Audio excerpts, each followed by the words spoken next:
oso garbi berba ingo da, eta nik EH Bilduko hautagai izateko aukera zabaldu zanean, nik esan naban, azkenean soldatarena da erabaki behar izaten den gauza bat, eta gaina berehala erabaki behar izaten den gauza bat, eta orduan, nik lehen daukan soldata mantentzea eskatu naban, ni EHUko irakaslia naiz, 20 urte darua zen, eta han daukan soldata mantenduko dut, irabazten baldin badet.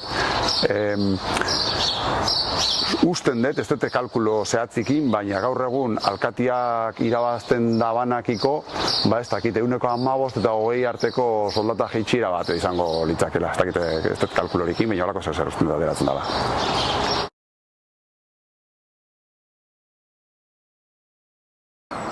Mendarako alkatearen postuan, ezartzen diren parametroetan daude soldata. Eta alkateari dagokion neurrikoa dira.